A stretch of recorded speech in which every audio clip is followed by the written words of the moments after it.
Paris, un soir où les projecteurs s'éteignent plus lentement que les cœurs.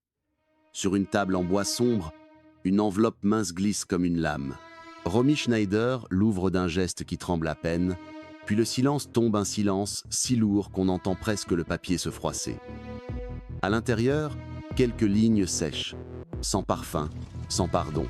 Une lettre, une séparation, une chute. Pourquoi un homme qui disait « l'aimer » a-t-il choisi l'encre froide plutôt que la parole? Pourquoi cette fin à distance, ce couperet dit avec des mots et non avec le regard? Que s'est-il vraiment passé entre deux êtres que la France regardait comme un miracle vivant? On disait d'eux qu'ils étaient la jeunesse éternelle, la beauté insolente, le futur du cinéma. Mais il suffit d'une phrase pour fissurer une légende, d'un adieu sans visage pour changer l'axe d'une vie. Ce soir-là, Romy ne perd pas seulement un amour, elle perd le droit de croire que l'amour protège. Dans la lumière crue d'une loge, entre un miroir constellé de lampes et un bouquet qui se fane, le mythe commence à se découdre. Les rues continuent de bruire, la ville respire, mais quelque chose s'éteint, et ce quelque chose, c'est une certaine idée du bonheur. Une lettre peut-elle vraiment détruire une icône, ou ne fait-elle que révéler la faille qui attendait son heure? Avant d'être l'homme aux yeux d'acier qui hypnotisa la caméra, Alain Delon fut un enfant perdu dans le chaos d'un couple brisé. Né en 1935 à Sceaux, en banlieue parisienne, il grandit dans un foyer instable. Ses parents se séparent alors qu'il n'a que 4 ans, le confiant tour à tour à des familles d'accueil, à des internats religieux, à des maisons où la discipline remplaçait l'affection. L'école le rejette pour son indiscipline, les prêtres le punissent pour ses colères. Déjà, dans ses yeux bleus perçait une révolte silencieuse, celle de l'enfant qu'on dépose d'un seuil à l'autre sans jamais lui donner de racines. Il découvre très tôt que le monde ne pardonne pas la fragilité. Ses camarades se moquent, ses éducateurs le jugent, et le petit Alain se forge une armure, le mutisme, puis l'insolence. On raconte qu'à 10 ans, il se faisait déjà remarquer par son regard trop sérieux pour un visage d'enfant. Derrière cette façade, pourtant, battait un cœur avide d'amour, de reconnaissance, d'un foyer qu'il ne connaîtra jamais vraiment. À l'adolescence, son tempérament explosif l'éloigne de toute stabilité. Il s'engage dans la marine nationale, comme pour fuir une France où il ne trouvait pas sa place. Dans les ports lointains, il croise la violence, les excès, les trafics. Autant d'expériences qui trempent son caractère et lui apprennent que la vie est une arène où seul le plus fort survit. Cette enfance fragmentée, sans douceur, fit de lui un être en perpétuelle quête. Quête d'identité, quête de contrôle, quête d'un amour qui panserait ses blessures invisibles. Quand il reviendra à Paris, il portera déjà en lui cette aura troublante. La beauté d'un ange déchu, le danger d'un fauve indompté. Les producteurs y verront bientôt une étoile. Mais ce magnétisme, né du chaos, deviendra aussi la faille de toute sa vie amoureuse. Mais derrière ces sourires d'enfant se cachait déjà une faille prête à se rouvrir un jour. Quand Alain Delon rentre à Paris, il n'est encore qu'un jeune homme sans diplôme, sans avenir tracé, mais avec un visage que personne n'oublie après l'avoir croisé. Dans les cafés du quartier latin, les regards se tournent. On dit qu'il suffisait qu'il entre dans une pièce pour que l'air change, comme si le destin, enfin, l'avait choisi. Les producteurs l'aperçoivent, d'abord sceptiques devant ce garçon indocile, puis fascinés par l'intensité brute de son regard. Très vite, le cinéma lui tend les bras. Ses débuts dans Quand la femme s'en mêle, 1957, passent presque inaperçus. Mais déjà, la caméra l'adore. En quelques années, il devient l'incarnation d'une nouvelle masculinité française, rebelle, charismatique, dangereux. Avec Plein Soleil, 1960, adaptation du roman de Patricia Smith, Delon explose. Le public découvre un Tom Ripley à la fois séduisant et inquiétant, un ange aux ailes d'ombre. Du jour au lendemain, il n'est plus un acteur prometteur, mais une étoile incontournable. La presse le surnomme « le plus bel homme du monde ». Les affiches de ses films envahissent l'Europe. Les magazines traquent ses apparitions. Son couple avec Romy Schneider, déjà célèbre grâce à son rôle de Sissi, attire les foules. 2 beautés flamboyantes, 2 destins croisés, 2 symboles de la jeunesse triomphante. Chaque photo de main dans la main devient une légende. Pourtant, derrière les projecteurs, Delon n'échappe pas aux fantômes de son passé. Sa discipline fragile, ses excès nocturnes, son besoin constant de se prouver le plus fort, alimentent une tension sourde. Les rôles qu'on lui confie, assassin, élégant, amant tragique, héros maudits ne sont pas que de la fiction. Ils résonnent avec l'homme qu'il est. Plus son étoile monte, plus il sent le vide sous ses pieds. Car l'ascension a un prix. Dans les coulisses, Delon s'isole, méfiant, parfois brutal. Ses colères éclatent aussi vite que ses silences se prolongent. Romy, à ses côtés, découvre l'homme derrière l'icône. Un être déchiré entre tendresse et violence, entre passion et fuite. Mais le monde, lui, n'aperçoit que la gloire. On l'acclame à Cannes, on le célèbre à Rome, on le compare au dieu du cinéma. Le paradoxe est là. Delon vit son rêve d'enfant abandonné, reconnu enfin par tous. Et pourtant, il reste cet adolescent en quête d'un refuge. La gloire ne guérit pas les blessures invisibles.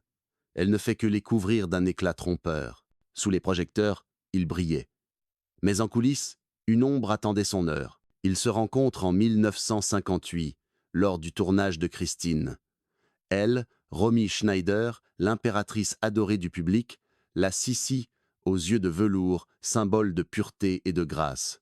Lui, Alain Delon, le jeune fauve indompté, inconnu encore pour certains mais déjà porteur d'une aura magnétique.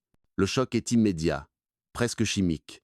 Deux univers qui s'opposent et s'attirent dans le même souffle. Les photographes immortaliseront cette première étincelle, ignorant qu'ils fixaient à jamais le visage d'une passion aussi splendide que destructrice. Au début, tout ressemble à un conte de fées. Romy quitte Vienne pour s'installer à Paris, portée par cet amour qui bouleverse ses certitudes. Elle découvre un monde nouveau, fait de nuits parisiennes, d'artistes excentriques, de bohèmes effervescentes. Delon, lui, trouve en elle ce qu'il n'avait jamais connu. Une douceur maternelle, une stabilité affective, un regard qui croit en lui quand personne d'autre n'osait. Ensemble, ils forment le couple doré du cinéma européen. Les magazines s'arrachent leurs clichés, les fans crient leur nom à chaque apparition. Mais la perfection n'était qu'une façade. Derrière les sourires et les baisers échangés devant les flashs, les fissures commencent à se creuser. Delon, en quête de liberté, étouffe face aux attentes. Il rêve de Hollywood, de nouveaux horizons, tandis que Romy, plus ancrée, aspire à construire, à aimer simplement. Leurs tempéraments s'opposent, elle sensible, presque fragile, lui instable, imprévisible, parfois violent dans ses silences. Les disputes éclatent, nourries par la jalousie, par la présence constante des paparazzis, par le poids d'être devenu le couple parfait aux yeux du monde. Plus Delon se laisse happer par ses ambitions, plus Romy s'accroche à l'idée de les sauver. Elle croit que son amour peut le calmer, l'apaiser, combler ce gouffre qu'il porte en lui depuis l'enfance. Mais chaque tentative se heurte à une vérité cruelle. Alain est un homme que l'on ne retient pas, un homme qui fuit toujours avant d'être prisonnier. Et puis vint ce jour, ce choix brutal qui fit basculer leur destin. Au lieu d'un adieu murmuré, Delon choisit la distance glaciale, une lettre, posée comme une sentence. Quelques lignes sèches pour clore 5 années d'amour. Romy, seule, découvre l'abandon à travers l'écriture impersonnelle, comme si leur histoire n'avait été qu'un rôle achevé sur une scène. La douleur fut immédiate, vertigineuse. La femme aimée par des millions de spectateurs n'était, dans l'intimité, qu'une amante rejetée sans égard. À partir de là, leur relation bascule définitivement. Romy ne sera plus jamais la même. Elle continue de briller à l'écran, mais dans ses yeux, une mélancolie nouvelle s'installe. Delon, de son côté, prend son envol vers une carrière internationale, mais déjà, l'opinion publique le marque au fer rouge. Celui qui a brisé le cœur de Romy Schneider. Celui qui, par une lettre, a prouvé que l'amour pouvait être plus cruel que n'importe quel rôle. Cet homme semblait être la réponse à toutes ses prières. En réalité, il était l'origine de toutes ses plaies. C'était une histoire qui avait commencé comme une promesse de cinéma et qui s'acheva comme une tragédie antique. Après la lettre glaciale qu'il avait laissée dévaster, Romy Schneider tenta de survivre, de reconstruire. Elle tourna encore, s'accrocha à son métier comme à une bouée, mais chaque rôle portait l'ombre de ses blessures. Les spectateurs admiraient la profondeur nouvelle de son jeu sans deviner qu'elle venait de ses larmes véritables. Puis vinrent les amours brisés. Son mariage avec Harry Mayenne, metteur en scène allemand, se noya dans les disputes et l'alcool. Mayenne mit fin à ses jours, laissant Romy face à un gouffre plus noir encore. Elle se remit debout, fragile mais debout, et crut trouver une stabilité auprès de Daniel Biasini. Ce fut une illusion de courte durée. Le couple se délita, comme si le destin refusait de lui accorder la paix. Et pourtant, au milieu de ce chaos, il y eut un soleil. David, son fils, son unique trésor, l'enfant qui redonnait du sens à tout, dans ses yeux, Romy retrouvait la lumière qu'elle croyait perdue. Elle répétait souvent qu'il était la seule chose vraie de sa vie. Mais la fatalité, encore une fois, frappa. Juillet 1981. David, 14 ans, escalade une grille de fer. Son corps se transperce sur une pointe métallique. L'accident est atroce. Transporté à l'hôpital, l'adolescent ne survit pas. Quand la nouvelle éclata, le pays entier eut le souffle coupé. Romy s'effondra. Ceux qui la virent ces jours-là racontent qu'elle errait comme une ombre, incapable d'articuler un mot. Elle, qui avait déjà tant perdu, venait de perdre l'essentiel. Son enfant, son dernier, rempart contre la nuit. Les photos de cette période montrent un visage creusé, vieilli de 10 ans en quelques mois, des yeux sans éclat. Aux obsèques de David, une silhouette bouleversa la foule. Alain Delon. L'homme qui l'avait brisé, son amour maudit, se tenait là, silencieux, éploré. Les caméras fixèrent son visage inondé de larmes. L'image fit le tour de la presse. Delon pleurant Romy, comme s'il reconnaissait enfin, trop tard, la profondeur du lien qui les avait unis.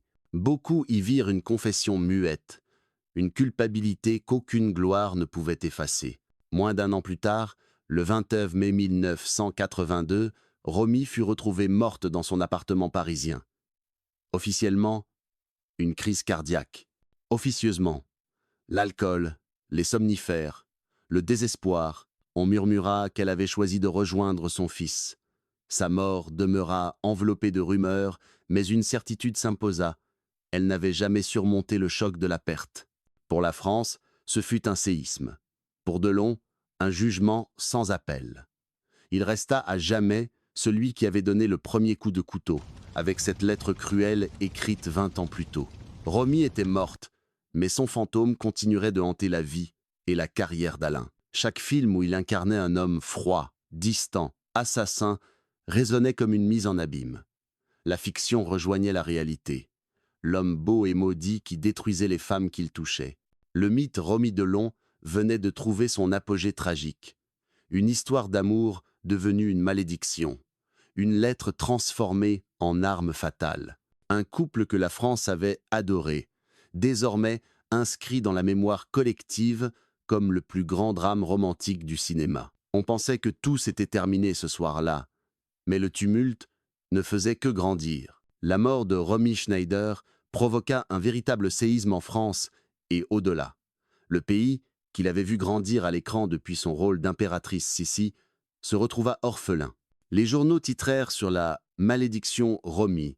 Les foules déposèrent des fleurs devant son appartement parisien et les cinémathèques organisèrent des hommages en urgence. Pour ses fans, la disparition de Romy n'était pas seulement la fin d'une actrice, mais la chute d'une icône intime, une amie qu'ils avaient accompagnée dans leur propre vie. Dans le milieu du cinéma, le choc fut immense. Les réalisateurs perdaient une muse, les acteurs perdaient une sœur. Claude Sautet, qu'il avait dirigé dans certains de ses plus beaux rôles, déclara qu'elle avait incarné la vérité à l'écran comme personne d'autre. Les critiques, longtemps partagés sur son jeu, reconnurent unanimement qu'elle avait offert au cinéma français une intensité rare, puisée dans ses propres blessures. Romy n'avait pas seulement joué, elle avait donné sa vie sur la pellicule. Et Alain Delon, lui?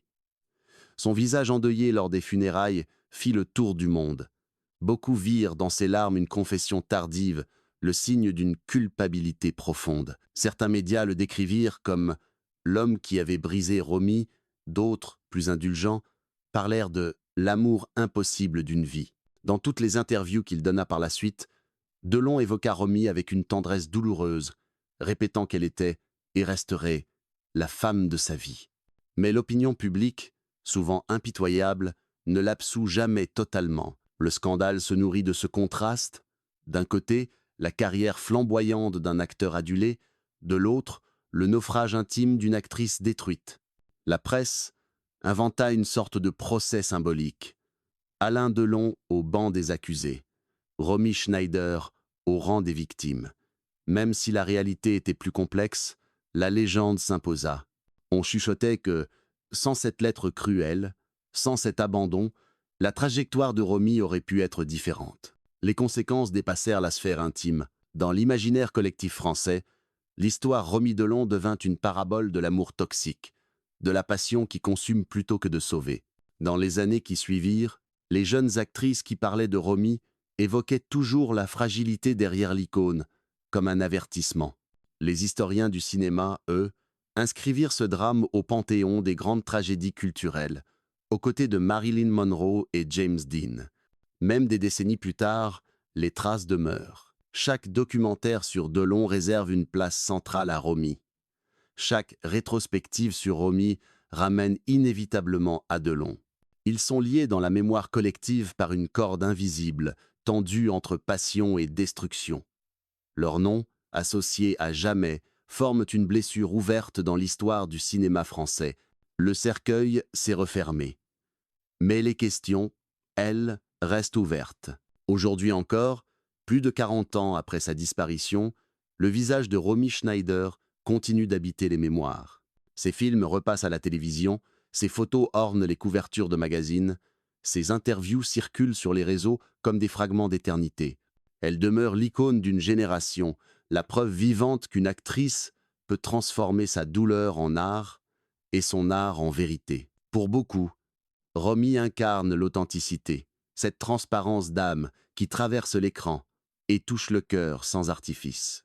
Alain Delon, de son côté, reste une légende vivante du cinéma français, mais son image est marquée à jamais par l'ombre de Romy. Dans ses rares confidences, il avoue que sa vie ne fut plus jamais la même après elle.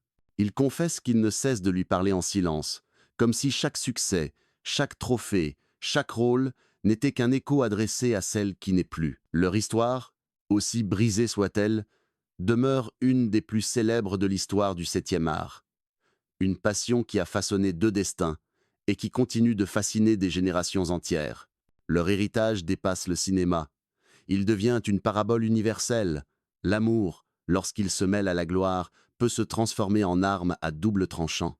La beauté des débuts, la violence des ruptures, les cicatrices invisibles, tout cela résonne comme un avertissement. Ce que Romy et Delon ont laissé derrière eux n'est pas seulement un album de souvenirs, mais une énigme brûlante. Comment une lettre a-t-elle pu décider du destin de deux icônes? La réponse reste insaisissable. Être-ce cela la véritable tragédie, non pas la mort en elle-même, mais le mystère qui persiste? Et si l'amour n'était, au fond, qu'un rôle trop dangereux à jouer? L'amour est un théâtre où certains laissent leur vie en coulisses.